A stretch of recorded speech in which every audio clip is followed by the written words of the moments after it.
Bluetooth is a fascinating technology. For example, when you play music on your wireless headphones, your smartphone transmits around 1,000,000 ones and zeros to your headphones every second using Bluetooth. But how are 1,000,000 or so ones and zeros wirelessly transmitted every single second between your smartphone and your wireless earbuds? In order to answer this question, we're going to explore the engineering behind Bluetooth and the principles of wireless communication. Before we get into the details and specifics of Bluetooth, let's start with an analogy. When you see a traffic light change color, you recognize what that color change means. The traffic light uses a section of the electromagnetic spectrum, or light, to convey information. The green light has a wavelength of around 540 nanometers, yellow around 570 nanometers, and red around 700 nanometers. Your eyes can easily distinguish between these different wavelengths of light, and your brain interprets these different wavelengths and the information they convey. Your smartphone and wireless earbuds communicate using electromagnetic waves in a rather similar fashion, but utilizing a different section of the spectrum. Specifically, Bluetooth uses waves that are around 123 millimeters in wavelength. They are invisible to the human eye and can generally pass through obstructions like walls, rather like visible light passing through glass. When your smartphone sends a long string of binary ones and zeros to your earbuds, it communicates these ones and zeros by designating a wavelength of 121 millimeters as a 1 and a wavelength of 124 millimeters as a 0, similar to the 540 nanometer green and the 700 nanometer red colors of the traffic light.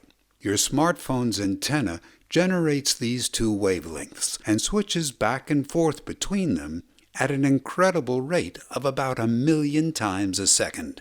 With this process of switching between the two wavelengths, kind of like switching between the red and green traffic lights, your smartphone can communicate around 1,000,000 ones and zeros every single second to your earbuds. And amazingly, engineers have designed the antenna and circuitry in your earbuds and smartphone to be attuned to sensing and transmitting these wavelengths back and forth to one another.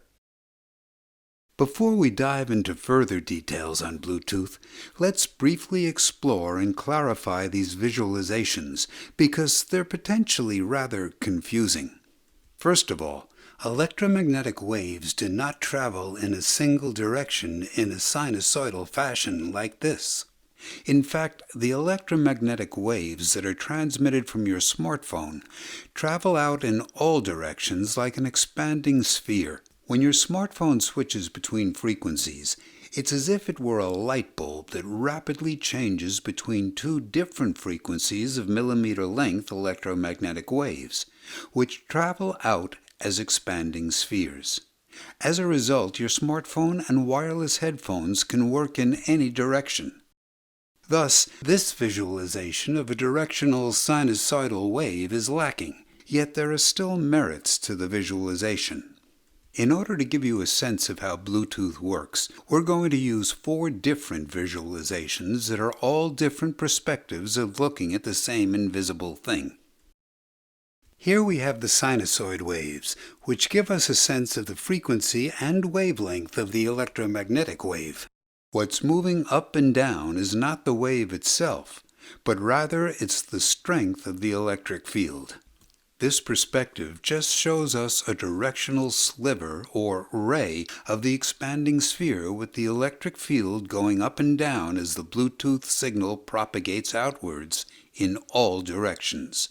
If we were to measure the electric field at a single point in space, we would find that the strength of the electric field would increase and decrease sinusoidally, and the number of peaks per second would be the frequency. Furthermore, we're ignoring the magnetic field component of the electromagnetic wave, as including it would be too confusing. Let's move on to the second visualization. Here we have the traveling binary numbers, which give us a sense of the data being sent. However, it also doesn't show the spherical propagation of the electromagnetic waves or the changing frequency of the wave. Note that it's possible to send multiple bits at the same time, which we'll explore later.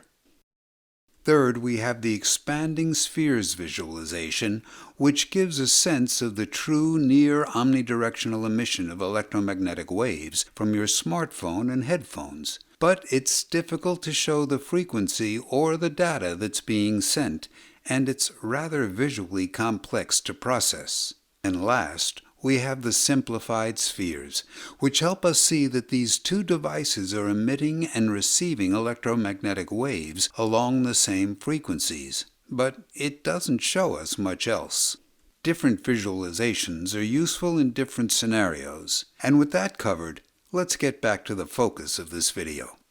As mentioned, Bluetooth operates at around 123 millimeters of wavelength. But specifically, it operates between 120.7 millimeters and 124.9 millimeters of wavelength in the electromagnetic spectrum. Note that these frequencies are more commonly referred to as having a 2.4 to 2.4835 GHz frequency bandwidth, or range. Just as our eyes see within a range on the electromagnetic spectrum, Bluetooth antennas see or perceive within their own range of frequencies. Now, at any given time, there might be dozens of people using Bluetooth devices at the same time in the same room. To accommodate so many users, this section of the electromagnetic spectrum is broken up into 79 different sections or channels, with each channel having a specific wavelength for a 1 and another for a 0. And at any given moment, your smartphone and earbuds communicate across just one of these channels. For example, these are the frequencies for a 1 and a 0 in channel 38. Whereas these are the frequencies for channel 54. Now, this begs the question, if dozens of devices are using the same wavelengths and possibly the same channel, how do your earbuds receive long strings of binary bits or messages from your phone exclusively? Well, first, the messages are assembled into packets. In each packet, the first 72 bits are the access codes that synchronize your smartphone and earbuds to make sure that it's your specific earbuds that receive the message. These access codes are similar to the address words on a postal letter or package. The next 54 bits are the header which provides details to the information being sent, which in our analogy can be equated to the size of the letter or the box. And the last 500 bits are the actual information or payload, kind of like the contents of our postal letter or box, which in this case are the digital ones and zeros that make up the audio that you're listening to. If you're wondering how audio can be represented by ones and zeros, take a look at this episode on audio codecs. Okay, so now let's add more complexity to the mix. As mentioned, Bluetooth operates in a set of 79 different channels. However, when your smartphone and earbuds communicate, they don't stick to a single channel, but rather they hop around from channel to channel, kind of like channel surfing on your TV. In fact, this hopping between the 79 channels, which is called frequency hopping spread spectrum, happens 1,600 times a second, and after each hop, one packet of information composed of the address, header, and payload is sent between your smartphone and earbuds. Your smartphone dictates the sequences of channels it will hop to, and your earbuds follow along. Furthermore, if one of the 79 channels is noisy due to interference or is crowded with other users, then your smartphone adapts and doesn't use that channel until the noise clears. This channel hopping also prevents anyone from eavesdropping on the information that's being sent between the two devices, because only your smartphone and earbuds know the sequence of channels that they will communicate across. Interestingly, because the information is divided and sent using packets, if your earbuds don't receive one of the thousands of packets, it says it didn't receive that particular one, and your smartphone sends the packet again. It might seem crazy or mind-blowing that the circuitry in your phone can generate pulses of electromagnetic waves 1,000,000 times a second at very specific frequencies, and then have these pulses received and decoded by your earbuds. But hey, it happens. Just think about how your screen has millions of pixels, also emitting specific frequencies and strengths of the electromagnetic spectrum or light at around 30 to 60 or more times a second. Technology is fascinating. One quick side note. We would greatly appreciate it if you could take a second to like this video, subscribe to the channel, comment below, and share this video with others. A few seconds of your time can help us to create many more educational videos. Thank you. Okay, let's move on. One point of interest is that Bluetooth's frequency range of 2.4 GHz to 2.4835 GHz is shared by other industrial and medical devices. For example, your microwave is in this range and has a frequency of 2.45 GHz. In fact, when your microwave is on, it can cause your headphones to lose track of the ones and zeros being sent by your smartphone. Or, in other words, your headphones can lose signal. However, please don't think your Bluetooth headphones are dangerous because they emit a wavelength that's similar to your microwaves. That would be like comparing the light output from stadium floodlights to the light from your smartphone screen, and saying that because they both use the same colors of light, they'll both cause damage when stared at from a foot away. Also, remember we mentioned that the electromagnetic waves from Bluetooth can easily travel through obstacles such as the walls of your house? However, the walls of the microwave are designed to block waves of this frequency. You can test this by putting your smartphone in the microwave. The Bluetooth signal from your smartphone to your headphones will be blocked and the connection lost. However, make sure not to turn on your microwave with any electronic devices inside of it. I repeat, do not turn on your microwave, otherwise it will damage whatever electronics you put into it. In addition to microwave ovens, 2.4 GHz Wi-Fi networks also operate within this range of the electromagnetic spectrum. Similar to Bluetooth, Wi-Fi networks divide this range or bandwidth into 14 channels in order to accommodate multiple users communicating via Wi-Fi at the same time. You might be wondering, if there are a bunch of different devices all sharing similar frequencies, one of them being a microwave that, if poorly shielded, can emit stray electromagnetic waves, how is it possible for your smartphone and headphones to send megabits of data every second error-free? Well, as mentioned earlier, your smartphone does this by frequency hopping and utilizing packets. In addition to that, Bluetooth also utilizes bits for detecting errors, and the circuitry in your smartphone filters out unwanted noise. For a non-technical understanding of this, let's go back to our traffic light analogy. When you're driving and you see a traffic light, it's not like that's the only thing you can see. Your eyes perceive a rather complex scene filled with tons of other objects. Your brain interprets this information-filled scene and picks out the information important to you, while ignoring all the objects that aren't. Similarly, your smartphone and wireless headphones have rather complicated circuitry inside a specialized Bluetooth microchip that's designed and tested by engineers, which filters out unwanted signals, checks for errors, coordinates the frequency hopping, and assembles the information into packets, thereby enabling reliable and secure communication. Before we move on to some higher-level engineering concepts, we'd like to take a few seconds to thank Kioxia for sponsoring this video. Many Bluetooth devices, such as mobile phones and tablets, use Kioxia BICS flash memory. Kioxia also manufactures a wide variety of SSDs, and they have sponsored a couple of our videos that explore the inner workings behind how SSDs work. Here's a consumer class SSD versus this enterprise class SSD. They look similar from the outside but are entirely different on the inside. Kioxia provides these leading quality enterprise class PCIe NVMe solid-state drives, and they can fit in the same space but have capacities up to a whopping 30 terabytes, and use a proprietary architecture built with their own controller, firmware, and BICS Flash 3D TLC memory in order to deliver incredibly high sustained read and write performance and reliability. Check out Kioxia's SSDs using the link in the description. Let's move on to even more complicated details regarding Bluetooth. The scheme of sending a digital signal, or a binary set of ones and zeros, by transmitting different frequencies of electromagnetic waves is called frequency shift keying.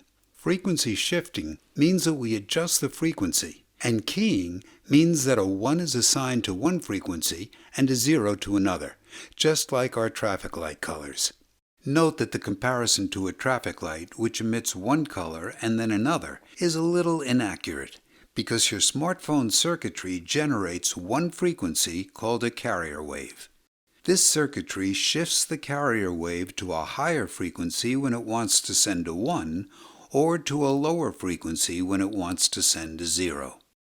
This shifting of frequencies in order to send information is also called frequency modulation, and it's closely related to FM radio. That being said, Bluetooth isn't limited to using just frequency shift keying, but rather it can also use other properties of electromagnetic waves to transmit information. A different method that has higher data transfer rates is called phase shift keying, which is significantly more complicated to explain, but we'll try. An electromagnetic wave's phase is a property that our eyes can't perceive, and it shouldn't be confused with the amplitude or the frequency or the wavelength. Let's use an analogy. Imagine you're at the beach and you see the waves hitting the shore at a rate of 1 wave a second. Over a minute, you would see 60 wave peaks reach and break on the shoreline. Changing the frequency would be changing how many wave peaks reach the shoreline every second, and changing the amplitude would be changing the height of the peaks and troughs of the waves. However, phase shifting would be seen as breaking up the waves' locations of the peaks and the troughs within a set of wavelengths. There are still 60 waves over an entire minute, meaning the frequency doesn't change, but as the phase shifts, it's as if the peaks and troughs shift forward or backward within a set of wavelengths. Bluetooth antennas and circuitry in your smartphone and wireless earbuds can be designed to emit and detect shifts in the phase of an electromagnetic wave, and binary values can be keyed or assigned to different levels of shifts in the phase of the wave. There are a few things to note with our examples and explanations. We've talked a lot about your smartphone sending information to your wireless earbuds. However, your earbuds also send data to your smartphone. For example, when you're on a phone call using your earbuds, the audio from the microphone in your wireless headphones is obviously sent back to your smartphone. In order for Bluetooth to accommodate this back-and-forth conversation, the smartphone and the headphones alternate transmitting and receiving data, while maintaining the frequency hopping schedule.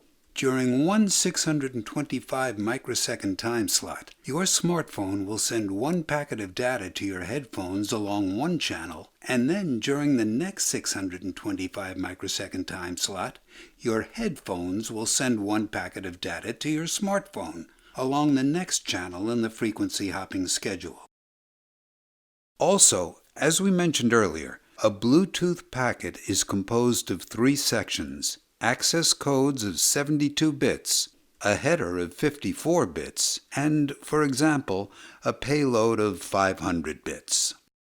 The number of bits in the access codes and header are pretty close to those mentioned. However, the size of the payload, which is specified using the header, can vary widely between 136 bits and 8,168 bits, depending on the requirements of the data being sent. For example, simple commands from your headphones, like pause or play the music, would require far fewer bits than sending or receiving high-quality audio. An additional caveat is that the electromagnetic waves sent and received from the antenna in your smartphone and earbuds and the light from a traffic light share the aspect that they both function within the electromagnetic spectrum. However, the principles that govern how your smartphone and headphones generate and receive those electromagnetic waves are quite different from the principles around how traffic lights and your eyes work. It's kind of like how fire and an electric radiator both generate heat, but using vastly different methods. The principles behind Bluetooth fall under the category of antenna theory and will be explored in a separate episode. Thus far, we've made a few episodes that help to explain other parts of these wireless headphones, such as noise cancellation and the audio codec. And we've made even more episodes that dive into the different parts of your smartphone. Check them out to learn about these other fascinating technologies. We believe the future will require a strong emphasis on engineering education, and we're thankful to all of our Patreon and YouTube membership sponsors for supporting this dream. If you want to support us on YouTube memberships or Patreon, you can find the links in the description. You can also provide additional support by subscribing, liking this video, commenting below, and sharing this video with others. This is Branch Education. Thanks for watching.